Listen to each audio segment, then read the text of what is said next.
الحمد لأهله والصلاة لأهلها. أما بعد فأعوذ بالله من الشيطان الرجيم. بسم الله الرحمن الرحيم. قال الله تبارك وتعالى في القرآن المجيد: وَلَقَدْ آتَيْنَا لُقْمَانَ الْحِكْمَةَ أَنِ اشْكُرْ لِلَّهِ وَمَنْ يَشْكُرْ فَإِنَّمَا يَشْكُرُ لِنَفْسِهِ وَمَنْ كَفَرَ فَإِنَّ اللَّهَ غَنِيٌّ حَمِيدٌ. قال النبي صلى الله عليه وسلم: الصلاة عماد الدين، أو كما قال عليه الصلاة والسلام. صدق الله وصدق رسوله النبي الكريم، ونحن على ذلك لمن الشاهدين والشاكرين، والحمد لله رب العالمين. بلغ العلا بكماله، كشف الدجى بجماله، حسنت جميع خصاله، صلوا عليه وآله. اللهم صل على محمد وعلى آل محمد كما صليت على إبراهيم وعلى آل إبراهيم إنك حميد مجيد. اللهم بارك على محمد وعلى آل محمد كما باركت على إبراهيم وعلى آل إبراهيم إنك حميد مجيد. میرے واجب الاحترام، قابل صد احترام بھائیوں، دوستوں اور بزرگوں، قرآن مجید فرقان حمید میں سے ایک آیت مبارکہ اور آقا دو جہاں صلی اللہ علیہ وسلم کے مبارک فرامین میں سے ایک فرمان مبارکہ تلاوت کیا ہے. دعا کیجیے کہ رب العالمین حق سچ کہنے کی توفیق نصیب فرمائے اور فریقین کو اللہ عادت نصیب فرمائے. میرے دوستو، جو آیت مبارکہ تلاوت کی، یہ سورۃ لقمان کی آیت مبارکہ ہے، اور اس آیت مبارکہ کی تفسیر میں مفسرین نے حضرت لقمان حکیم رحمۃ اللہ تعالی علیہ کا ایک عجیب قول نقل کیا ہے کہ حضرت لقمان رحمہ اللہ ارشاد فرماتے ہیں کہ میں نے اپنی زندگی میں 4000 نبیوں سے فیض حاصل کیا، 4000 نبیوں کی صحبت میں رہا، 4000 نبیوں کی زیارت کی، 4000 نبیوں سے فیض پایا، اور پھر ان سے جو فیض پایا ان ساری محنتوں کا، ریاضتوں کا خلاصہ چند باتیں. ان میں سے پہلی بات آج کی اس نشست میں عرض کروں گا کہ حضرت لقمان حکیم رحمہ اللہ فرماتے ہیں کہ اے انسان، جب تم نماز کے لیے کھڑا ہو تو نماز میں اپنے دل کی حفاظت کر. جب تم نماز کے لیے کھڑا ہو تو نماز میں اپنے دل کی حفاظت کر، یعنی دل میں کسی اور کا خیال نہ آئے، دل کسی اور طرف نہ جائے. میرے دوستو، نماز یہ کتنی اہم عبادت ہے، اسی سے اندازہ لگائیے کہ میرے اللہ نے جتنے بھی احکامات دیے، میرے اللہ نے آقا دو جہاں صلی اللہ علیہ وسلم پر بذریعہ وحی نازل فرما دیے، لیکن جب نماز کی باری آئی میرے اللہ نے وحی نہیں بھیجی، بلکہ آقا دو جہاں صلی اللہ علیہ وسلم کو عرش پر بلوا کر پھر نماز کا حکم کیا.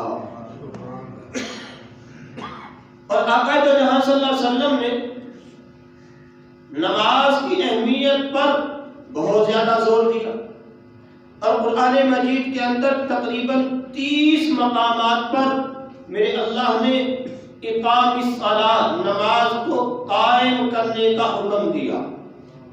میرے دوستو ذرا توجہ کیجئے، ایک ہے نماز کا پڑھنا اور ایک ہے نماز کا قائم کرنا۔ نماز کا پڑھنا کیا ہے جو میں اور آپ کرتے ہیں؟ نماز کا قائم کیا کرنا ہے؟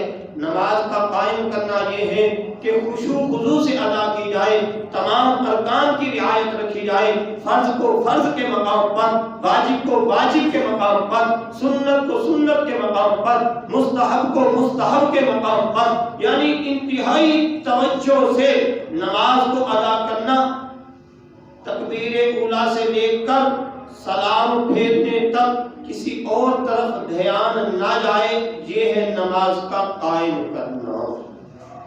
اور پھر کے اندر ساری عبادت کا مغز پایا جاتا ہے، عبادت کی روشنی نظر آتی ہے، ساری عبادتوں کی شکل و صورت نظر آتی ہے، نماز کی زکوٰۃ کی کیفیت پائی جاتی ہے۔ دیکھیے زکوٰۃ کی ادائیگی کیا ہے؟ مال کا خرچ کرنا، مال کا خرچ کرنا۔ اور جب انسان نماز ادا کرتا ہے تو نماز ادا کرنے کے لیے سطر کا چھپانا ضروری ہے، تو سطر چھپانے کے لیے بھی مال خرچ کرنا پڑتا ہے۔ نماز کے اندر روزے کی بھی صورت موجود ہے، روزے کے اندر کیا ہے کہ حلال چیزیں اب حرام کر دی گئی، کھانا پینا حلال ہے، لیکن جب روزہ رکھ لیا اب کھانے کی اجازت نہیں، تو روزے کے نماز کے اندر بھی جیسے ہی تکبیر تحریمہ کہی اب کھانا بھی حرام، پینا بھی حرام۔ نماز کے اندر حج کی بھی صورت موجود ہے، حج کے اندر کیا ہے؟ بیت اللہ کا طواف کرنا، بیت اللہ کی زیارت کرنا، بیت اللہ کی تعظیم کو بجا لانا۔ نماز کے اندر کیا ہے کہ اپنا رخ بیت اللہ کی طرف کرنا۔ نماز کے اندر اعتکاف کی بھی صورت پائی جاتی ہے۔ اعتکاف کا مطلب کیا ہے کہ جب اعتکاف کی نیت سے مسجد میں آ گئے اب حدود مسجد سے باہر نہیں جا سکتے۔ نماز کے اندر بھی جب تکبیر تحریمہ کہہ دی اب اپنے مقام سے اور جگہ پر حرکت نہیں کر سکتے۔ گویا کہ یوں سمجھ لیجئے نماز ساری عبادتوں کا نچوڑ ہے، نماز ساری عبادتوں کا خلاصہ ہے، نماز ساری عبادتوں کا مغز ہے۔ تو میرے دوستو نماز کی ادائیگی صحیح ہو جائے، اس کے لیے میں اکثر و بیشتر عرض کیا کرتا ہوں کہ مفتی شفیع عثمانی صاحب رحمۃ اللہ تعالی علیہ مفتی اعظم پاکستان گزرے ہیں، وہ فرماتے ہیں کہ مجھے 65 سال ہو گئے، میں 65 دن نہیں کہہ رہا، 65 منٹ بھی نہیں کہے، 65 گھنٹے بھی نہیں، 65 مہینے بھی نہیں، 65 سال ہو گئے، اوسط عمر بنتی ہے۔ قرآن حدیث پڑھتے ہوئے پڑھاتے ہوئے حضرت فرماتے ہیں اب بھی اکثر ہوتا ہے نماز پڑھتے ہوئے خیال آتا ہے کہ میرا یہ عمل سنت کے مطابق ہے یا نہیں، سلام پھیر کر کتاب دیکھتا ہوں پھر تسلی ہوتی ہے۔ میرے دوستو ایک آدمی 65 سال لگانے کے بعد، 65 سال محنت کرنے کے بعد نماز کی فکر کر رہا، میں اور آپ بھی تو ذرا سوچیں کہ میں نے اور آپ نے کیا کیا۔ تو میرے دوستو اس کا آسان حل کیا ہے کہ ہمیں قیام صلاۃ نصیب ہو جائے۔ کیا نصیب ہو جائے؟ نماز کا قیام نصیب ہو جائے۔ جیسے میں نے عرض کیا کہ ایک ہے ادائے صلاۃ، ایک ہے قیام صلاۃ، تو ادائے صلاۃ مطلوب نہیں بلکہ قیام صلاۃ مطلوب ہے۔ حدیث مبارکہ ہے آقا دو جہاں صلی اللہ علیہ وسلم مسجد نبوی میں موجود، صحابہ موجود ہیں، ایک دیہاتی صحابی آئے، وضو کیا، نماز پڑھی، جیسے ہی سلام پھیرا دعا مانگی، جانے کے لیے کھڑے ہوئے، میرے نبی صلی اللہ علیہ وسلم نے مخاطب کیا قم فصلی فإنک لم تصلی، اے میرے صحابی کھڑا ہو جا، تم نماز پڑھ، تم نے نماز نہیں پڑھی۔ تو صحابہ رسول نے دوبارہ نیت باندھی، دوبارہ نماز پڑھی، سلام پھیرا، جانے لگے، پھر میرے نبی نے روک لیا قم فصلی فإنک لم تصلی، اے میرے صحابی کھڑا ہو کر نماز پڑھ، نماز نہیں پڑھی۔ تیسری مرتبہ جب ایسے ہوا وہ صحابی جانے لگے، میرے نبی نے پھر خطاب کیا، میرے نبی نے پھر مخاطب کیا، میرے نبی نے پھر متوجہ کیا۔ اس صحابی نے عرض کیا علمنا یا رسول اللہ، اللہ کے رسول صلی اللہ علیہ وسلم سکھلا دیجیے، بتلا دیجیے، تربیت فرما دیجیے۔ میرے نبی صلی اللہ علیہ وسلم اس موقع پر میرے نبی نے تعلیم فرمائی۔ صحابہ فرماتے ہیں میرے نبی نے جس نماز کے بارے میں فرمایا تھا کہ تو نے نماز نہیں پڑھی، وہ نماز کیسی تھی کہ وہ صحابی رکوع کر کے سیدھے کھڑے نہیں ہوتے تھے، سجدے میں چلے جاتے تھے، سجدہ کر کے دو سجدوں کے درمیان بیٹھتے نہیں تھے، اطمینان سے بیٹھے نہیں، دوسرے سجدے میں چلے گئے۔ جب ایسی نماز ادا کی تو میرے نبی نے فرمایا تو نے نماز نہیں پڑھی۔ یعنی خلاصہ یہ ہے کہ نماز کے اندر 4 چیزوں کا اہتمام کر لیا جائے، رکوع کا، قومے کا، سجدے کا، جلسے کا۔ قوما کہتی ہیں رکوع سے کھڑا ہونا، اور یہ علماء نے لکھا ہے اطمینان سے اتنا سیدھا کھڑے ہو جانا کہ جسم کی ہر ہڈی اپنے مقام پر آ جائے، یہ ہے صحیح طریقہ۔ اس کے بعد سجدے میں جایا جائے اور سجدہ کر کے اطمینان سے بیٹھا جائے، پھر دوسرا سجدہ کیا جائے، یعنی رکوع صحیح ہو جائے، قوما صحیح ہو جائے، سجدہ صحیح ہو جائے، جلسہ صحیح ہو جائے۔ یہ 4 چیزیں اگر صحیح ہو گئی گویا کہ نماز صحیح ہو گئی۔ تو میرے دوستو اب نماز کے اندر دھیان کیسے نصیب ہوگا، نماز کا قیام کیسے نصیب ہوگا؟ آقا دو جہاں صلی اللہ علیہ وسلم نے بھی ایک طریقہ بتلایا۔ حدیث جبرائیل ہے کہ آقا دو جہاں صلی اللہ علیہ وسلم کی خدمت میں جناب جبرائیل تشریف لائے، آ کر دیگر سوال کیے۔ وہاں پر ایک سوال یہ بھی تھا مل احسان یا رسول اللہ، احسان کیا چیز ہے؟ آقا دو جہاں صلی اللہ علیہ وسلم نے کیا ارشاد فرمایا، ان تعبد اللہ کأنک تراہ، کہ تو عبادت ایسے انداز میں کر تو اللہ کو دیکھ رہا ہے، تو اللہ کو دیکھ رہا ہے۔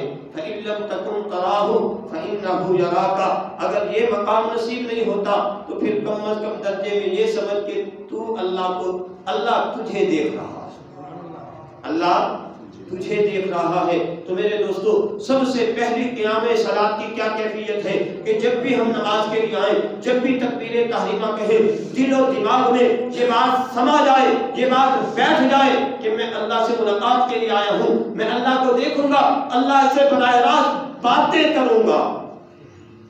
کیا خیال ہے جب یہ استحضار ہوگا، دکان آئے گی، زراعت آئے گی، نوکری آئے گی، بچے آئیں گے، کچھ بھی نہیں آئے گا۔ ضرورت کس چیز کی ہے؟ میں اور آپ توجہ کرنے والے بن جائیں۔ اور اگر یہ نصیب نہیں ہوتا پھر کم از کم درجے میں دوسرا درجہ کہ اللہ مجھے دیکھ رہا، اللہ تو ہر حالت میں دیکھ رہا، اللہ تو ہر حالت میں دیکھ رہا۔ لیکن جب میں نماز کے لیے کھڑا ہوا اب اللہ کی خاص رحمت میری طرف متوجہ ہو گئی، اب اللہ کی خاص رحمت میری طرف متوجہ ہو گئی۔ تو میرے دوستو یہ چیز ہمیں نصیب ہو جائے۔ اور اس سے اگلا سٹیپ کہ جو نماز کے اندر الفاظ ادا کرنے ہیں، سورۃ فاتحہ پڑھنی ہے، 7 سورت ملانی ہے، رکوع کے اندر تسبیح پڑھنی ہے، سجدے کے اندر تسبیح پڑھنی ہے، التحیات میں التحیات پڑھنی ہے، آخری قعدہ میں التحیات پڑھنی ہے۔ یہ میں جو عربی الفاظ پڑھ رہا ہوں مجھے ترجمہ یاد ہو، مجھے پتا ہو نا الحمدللہ رب العالمین میں نے کیا کہا ہے، قل هو اللہ احد میں نے کیا کہا ہے، سبحان ربی العظیم میں نے کیا کہا ہے، سمع اللہ لمن حمیدہ میں نے کیا کہا ہے، التحیات للہ والصلوات والطیبات میں کیا کہہ رہا ہوں، مجھے ترجمہ یاد ہونا چاہیے۔ اور اگر یہ بھی یاد نہیں ہوتا تو کم از کم درجے میں الفاظ کی طرف توجہ کر لوں۔ کیا میں نے سورۃ فاتحہ پڑھنی ہے، میرا دھیان سورۃ فاتحہ کی طرف ہو، یہ تو آسان ہے نا۔ چلو ٹھیک ہے، ترجمہ یاد نہیں ہوتا، یہ عام طور پر بات ہے کہ میں نے سورہ فاتحہ پڑھی، میرے دل و دماغ بھی کہے میں فاتحہ پڑھ رہا ہوں، ساتھ سورت ملانی ہے، میرا دل و دماغ کہے میں سورت ملا رہا ہوں، میں رکوع کے اندر تسبیح پڑھ رہا ہوں، میرا دل و دماغ کہے میں رکوع کے اندر ہوں، رکوع کی تسبیح پڑھ رہا ہوں، قوما کر رہا ہوں، جلسہ کر رہا ہوں، آخری قاعدے میں بیٹھا ہوں، درمیانی قاعدے میں بیٹھا ہوں، میرا دل و دماغ مجھے بتا دے۔ اور اگر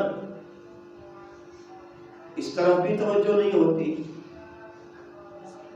اس طرف بھی توجہ نہیں ہوتی، تو پھر کم از کم درجے میں اتنا تو ہو کہ میں بیت اللہ کے سامنے ہوں، اب میں بیت اللہ دیکھ رہا ہوں، اللہ کے گھر کی عظمت کو سامنے رکھ لیں، اللہ کے گھر کی عظمت کو سامنے رکھ لیں۔ تو میرے دوستو، یہ پرفتن دور، اور آقا دو جہاں صلی اللہ علیہ وسلم نے بھی ارشاد فرمایا، اے لوگو صلو رأیتمونی کما ان اصلی، نماز ایسے پڑھو جیسے مجھے پڑھتے ہوئے دیکھا۔ آقا دو جہاں صلی اللہ علیہ وسلم نے امت کو بتلایا، امت کو سکھلایا، میرے نبی نے قیام بھی سکھایا، ہاتھ کیسے اٹھانے ہیں میرے نبی نے ہمیں سکھلایا، ہاتھ باندھنے کیسے ہیں میرے نبی نے سکھلایا، رکوع کیسے ہونا چاہیے میرے نبی نے سکھلایا، اور علماء نے کتابوں کے اندر جمع کر کے ہمارے سامنے رکھ دیا۔ مفتی تقی عثمانی صاحب دامت برکاتہ العالیہ، اللہ نے بہت بڑا مقام دیا ہے، اللہ نے عزت دی ہے، عظمت دی ہے، ان کی کتاب ہے نماز سنت کے مطابق پڑھیں، نماز سنت کے مطابق پڑھیں، تفصیلی کتاب بھی ہے، مختصر کتابچہ بھی ہے، چھوٹا سا 10 روپے ہدیہ، آج کل شاید 20 روپے ہو گیا، اور ہے بھی پاکٹ سائز، جیب میں آسانی سے آتا، تو ہم آتے جاتے وہ خرید لیں، اس کا اہتمام کریں، گھروں کے اندر پڑھنے کا اہتمام کریں، تو بار بار ایک چیز کی پریکٹس ہوگی، بار بار ایک چیز پر دھیان دیا جائے گا، بار بار ایک چیز کو دہرایا جائے گا، ایک نہ ایک دن آئے گا اللہ حقیقت نصیب کر دیں گے۔ ایک محدث گزرے ہیں، ان کو 1,00,000 حدیثیں یاد تھیں۔ کتنی حدیثیں؟ 1,00,000۔ ایک شاگرد نے عرض کی، حضرت آپ تو بڑے ذہین ہیں، 1,00,000 حدیثیں یاد کریں۔ تو استاد کا جواب سنیے، فرمانے لگے، بیٹا ایک ایک حدیث یاد کرنے کے لیے 100 مرتبہ دہرائیے۔ کتنی مرتبہ؟ 100 مرتبہ۔ تو میرے دوستو کیا خیال ہے، اگر ہم روزانہ 5 مرتبہ جب ہم نے نماز پڑھنی ہے تو یہ 5 وقت پڑھنے کے وقت ہی ہم توجہ کر لیں، 5 وقت کے اندر ہی ہم دھیان کر لیں، تو کیا خیال ہے نماز کی حقیقت نصیب ہوگی یا نہیں ہوگی؟ نماز کی حلاوت نصیب ہوگی یا نہیں ہوگی؟ تو میرے دوستو مختصراً عرض کرتا ہوں کہ نماز پڑھنے کا سنت طریقہ کیا ہے، اس نیت سے کہ اللہ مجھے بھی عمل کی سعادت نصیب فرما دے، آپ کو بھی عمل کی سعادت نصیب فرما دے۔ میرے دوستو سب سے پہلا مرحلہ کیا ہے؟ کھڑے ہونا۔ سب سے پہلا مرحلہ کیا ہے؟ کھڑے ہونا۔ اب شریعت کیا کہتی ہے کہ انتہائی سیدھے اطمینان سے ایسے کھڑے ہو جاؤ کہ پاؤں کی انگلیوں کا رخ بیت اللہ کی طرف ہو۔ یوں کھڑے ہونا یہ بھی خلاف سنت، یوں کھڑے ہونا یہ بھی خلاف سنت۔ ہاں البتہ اگر جسم بھاری ہے وہ ایک علیحدہ عمل ہے، وہ ایک علیحدہ بات ہے۔ لا یکلف اللہ نفسا الا وسعها، میرے اللہ نے احکامات وہ دیے ہیں جو ہم جن پر عمل کرنا آسان۔ اگر جسم بھاری ہو گیا وہ ایک علیحدہ ٹاپک ہے، وہ علیحدہ موضوع ہے، لیکن اگر میرے جیسے جسم والا بھی پاؤں کو یوں کر لے یا پاؤں کو یوں کر لے، ایسی فحش غلطی نہیں ہونی چاہیے۔ تھوڑا مشکل نہیں ہے، تھوڑی سی توجہ، تھوڑے سے دھیان کی ضرورت، یعنی جب بھی ہم نے کھڑے ہونا ہے انتہائی اطمینان سے، انتہائی وقار سے، اور پاؤں کی انگلیوں کا رخ بیت اللہ کی طرف، اور پاؤں کو اتنا زیادہ کھولنا نہیں دیکھنے والا کہے کہ پتہ نہیں کیا ہو گیا، اور اتنے زیادہ قریب بھی نہیں کرنا کہ کھڑا ہونا ہی مشکل ہوتا۔ انسان عام حالات میں جیسے کھڑا ہوتا ہے، یعنی ایک بالشت کے برابر یا اس سے کم فاصلہ پاؤں کے درمیان ہو۔ جب ہمارا کھڑا ہونا بالکل صحیح ہو گیا، اگلا مرحلہ کیا ہے؟ ہاتھوں کا اٹھانا، ہاتھوں کا اٹھانا۔ اب جب ہم ہاتھوں کو اٹھائیں گے تو اس کا سنت طریقہ کیا ہے کہ میرے ہاتھوں کی انگلیوں کا رخ آسمان کی طرف ہو، ہاتھوں کی انگلیوں کا رخ آسمان کی طرف ہو، ہتھیلیوں کا رخ بیت اللہ کی طرف ہو، اور کانوں کی لو کے برابر، کانوں کو لگانا ضروری نہیں، کانوں کی لو کے برابر ہاتھ اٹھانا، یعنی آسان طریقہ، انگلیاں آسمان کی طرف کر لیجئے، ہتھیلی بیت اللہ کی طرف کر لیجئے، ہاتھ اٹھانے والی سنت کا نور نصیب ہو جائے گا۔ یوں کرنا یا یوں کرنا، یہ دونوں طریقے خلاف سنت ہیں۔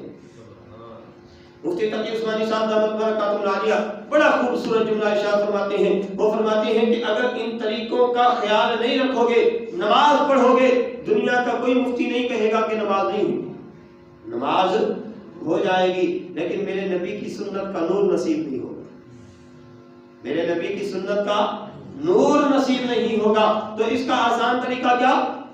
انگلیوں آسمان کی طرف، ہتھیلیاں بیت اللہ کی طرف، کانوں کی لو کے برابر کر کے اللہ اکبر کہتے ہوئے ناف سے تھوڑا سا نیچے ہاتھوں کو رکھ لیجیے، ہتھیلی کے اوپر اور 3 انگلیاں بازو کے اوپر، چھوٹی انگلی اور انگوٹھے کے ذریعے سے یوں ہلکا بنا لیجیے۔ یہ سنت کے مطابق آپ نے ہاتھ باندھ لیے۔ اب اس کے بعد اگلا مرحلہ تعوذ، تسمیہ، ثنا، فاتحہ، 7 سورت، اس کے الفاظ بھی درست ہونے چاہیے۔ اس کا آسان طریقہ کیا ہے کہ کم از کم میں کسی حافظ کے پاس، اپنے امام مسجد کے پاس، اپنے کسی جاننے والے کے پاس جا کر اپنی نماز سنا، اپنی نماز دہرا دوں، اپنی نماز سنا کر دیکھ لوں آیا کہ میری فاتحہ صحیح ہے یا نہیں، آیا کہ میرا سورت ساتھ ملانا صحیح ہے یا نہیں۔ اب اس کے بعد اگلا مرحلہ کیا ہے؟ ہم نے الحمدللہ تعوذ بھی پڑھ لی، تسمیہ بھی پڑھ لی، فاتحہ بھی پڑھ لی، 7 سورت بھی ملا لی، اب ہم نے کیا کرنا ہے؟ رکوع کرنا ہے۔ رکوع کرنے کا سنت طریقہ کیا ہے؟ سنت طریقہ یہ ہے کہ رکوع کے اندر انسان کی کمر اور سر برابر ہونا چاہیے، انسان کی کمر اور سر برابر ہونا چاہیے، اور اس کا بھی آسان طریقہ علماء نے محنت کر کے بتلایا ہے کہ 2 کام کر لیجئے۔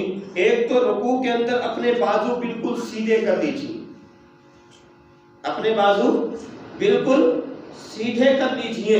دوسرے نمبر پر اپنی نظر کو پاؤں کے انگوٹھوں کے ناخنوں پر ٹکا لیجئے۔ 2 کام آپ کر لیجئے، رکوع آپ کا سنت کے مطابق ہو جائے گا۔ مشکل تو نہیں، کیا صرف تھوڑی سی توجہ، صرف تھوڑا سا دھیان۔ جب رکوع بھی ہمارا سنت کے مطابق ہو گیا، اب رکوع سے کھڑے ہونا ہے، جس کو قوما کہتے ہیں۔ شروع میں بھی میں نے جیسے عرض کیا، اب قوما یعنی اتنا اطمینان سے کھڑے ہونا کہ جسم کی ساری ہڈیاں اپنے مقام پر آ جائیں۔ کیا خیال ہے؟ مشکل ہے؟ تھوڑی سی توجہ، تھوڑا سا دھیان۔ جب ہمیں یہ نصیب ہو گیا، اب اس کے بعد اگلا مرحلہ ہے سجدہ کرنا۔ اگلا مرحلہ کیا ہے؟ سجدہ کرنا۔ اب سجدہ میں جانے کا آسان ترین طریقہ عرض کرتا ہوں کہ انسان جب کھڑا ہوا ہے تو انسانی جسم کی جو ہڈی جسم کے زمین کے زیادہ قریب ہے، زمین پر پہلے اس کو رکھ دیجیے۔ کھڑے ہونے کی حالت میں انسانی جسم کی جو ہڈی زمین کے زیادہ قریب ہے، اس کو زمین پر پہلے رکھ دیجئے۔ اب میں اور آپ کھڑے ہیں تو زمین کے قریب کون سی ہڈی ہے؟ گھٹنے۔ کون سی؟ گھٹنے۔ اس کے بعد کون سی ہڈی ہے؟ اس کا نمبر، اس کے بعد ہاتھ ہے، اس کے بعد ناک ہے، آخر میں پیشانی ہے۔ یعنی سجدے میں جاتے ہوئے پہلے گھٹنے زمین پر ٹیکیے، پھر ہاتھوں کو، پھر ناک کو، پھر ماتھے کو، اور اٹھنے کا طریقہ برعکس کہ جو ہڈی زمین سے جتنی دور ہے اس کو پہلے اٹھا لیجیے۔ تو سب سے زیادہ دور کون سی ہڈی ہے؟ پیشانی، پھر ناک، پھر ہاتھ. تو میرے دوستو یہ تو ہو گیا سجدے میں جانے کا طریقہ. سجدہ کرنے کا سنت طریقہ کیا ہے؟ سجدہ کرنے کا سنت طریقہ ایک تو یہ ہے کہ پاؤں کا زمین پر لگے رہنا ضروری ہے. پاؤں کا زمین پر لگے رہنا ضروری ہے. اور دوسرے نمبر پر حد الامکان اپنے پاؤں کی انگلیوں کا رخ بیت اللہ کی طرف کرنا. حد الامکان کوشش کرنا. اگر جسم بھاری ہو گیا، پاؤں بھاری ہو گئے، پھر مشکل ہو گیا، اللہ معاف کر دے. لیکن جتنی کوشش میں کر سکتا ہوں میں کر لوں. اور سجدے کے اندر اپنے بازوؤں کو رانوں سے لگانا یہ بھی صحیح نہیں، پسلیوں سے لگانا یہ بھی صحیح نہیں، اتنا زیادہ باہر نکال لینا کہ ساتھ والا سجدہ نہ کر سکے یہ بھی صحیح نہیں، بلکہ درمیانی حالت، اعتدال والی حالت. اور پھر سجدے کے اندر ایک اور چیز کی رعایت رکھنا. وہ چیز کیا ہے کہ سنت یہ ہے کہ انسان کے ہاتھوں کے انگوٹھوں کے ناخن اور کانوں کی لو یہ برابر ہونے چاہیے. بات سمجھ میں آ گئی؟ سجدہ کیسے کرنا ہے؟ ہاتھوں کے انگوٹھوں کے ناخن اور کانوں کی یہ لو یہ برابر ہونے چاہیے. اور اس کا آسان طریقہ کیا ہے؟ میرے اللہ نے انسان کے ناک کا یہ بانسا اور کانوں کی لو یہ برابر بنائی. آپ اپنے ناک کے اس بانسے کو اپنے انگوٹھوں کے ناخنوں کے درمیان رکھ دیجئے، آپ کے ہاتھوں کے انگوٹھے کانوں کے لو کے برابر آ جائیں گے. کیا خیال ہے؟ مشکل ہے؟ نماز آسان ہے یا نہیں ہے؟ تھوڑی سی توجہ کی ضرورت، تھوڑے سے دھیان کی ضرورت، تھوڑی سی اپنے آپ کو لگانے کی ضرورت. اب ہم نے سجدہ کر لیا، سجدے کے بعد اطمینان سے بیٹھنا. جلسے کا میں نے پہلے تفصیلاً عرض کیا، جلسے کو اطمینان سے کرنا، اسی طریقے سے دوسرا سجدہ کرنا. اور ایک بات اور بھی کہ بعض مرتبہ ایسے ہوتا ہے کہ اپنے ہاتھوں کو تھوڑا آگے کی طرف بڑھا لیا جاتا ہے. یاد رکھیے میرے نبی صلی اللہ علیہ وسلم نے حدیث پاک کے اندر بڑی سخت وعید فرمائی. فرمایا والا یقع قائقا القلب، کتے کی طرح مت بیٹھو. یعنی جب کتا بھی بیٹھتا ہے تو کیا ہوتا ہے؟ اس کے اگلی ٹانگیں اس کے منہ سے باہر نکلی ہوئی ہوتی ہیں. میرے نبی صلی اللہ علیہ وسلم نے اتنی سخت وعید فرمائی. تو میرے دوستو اب اس کے بعد بیٹھنا ہے. قاعدہ میں بیٹھنے کا طریقہ کہ بایاں پاؤں جو ہے، بایاں پاؤں اس کو تو بچھا لیجیے، اس کے اوپر بیٹھ جائیے. اور اس کی بھی حد الامکان کوشش کیجیے کہ انگلیوں کا رخ کس طرف ہو جائے؟ بیت اللہ کی طرف. اور دایاں پاؤں جو ہے اس کو کھڑا کر دیجیے اور ہاتھوں کو عین گھٹنوں کی ہڈیوں کے قریب یوں رکھنا، یہ بھی خلاف سنت، یوں رکھنا یہ بھی خلاف سنت. اس وجہ سے میرے دوستو یہ نماز کوئی مشکل نہیں، انتہائی آسان. صرف ضرورت کس چیز کی ہے کہ میں اور آپ توجہ کرنے والے بن جائیں، میں اور آپ دھیان سے پڑھنے والے بن جائیں. اور اگر یہ چیز نصیب ہو جائے، اقام صلاۃ نصیب ہو جائے گا. اور شریعت ہم سے اسی چیز کا مطالبہ کرے گی. تو کیا خیال ہے؟ کوشش کریں یا نہ کریں؟ توجہ کریں یا نہ کریں؟ کون کون نیت کرتا ہے کہ پچھلی نمازوں کو اللہ سے معافی طلب کریں گے، آئندہ کی نمازی میرے نبی کے سنت طریقے والی ہوگی، میرے نبی کے سنت کے نور والی ہوگی. میں حد الامکان کوشش کروں گا، پریکٹس کروں گا، بار بار دھیان کروں گا، بار بار توجہ کروں گا. لیکن انشاءاللہ ثم انشاءاللہ ایک نہ ایک دن آئے گا میری نماز میرے نبی کے طریقے کتابیں ہو جائے. کیا خیال ہے؟ کریں یا نہ کریں؟ دعا ہے کہ رب العالمین مجھے بھی اور آپ کو بھی تو کچھ کہا سنا اللہ ہم سب کو فکر و عمل کی دولت سے نوازے، سنت ادا کر لیں، پھر انشاءاللہ نماز پڑھیں.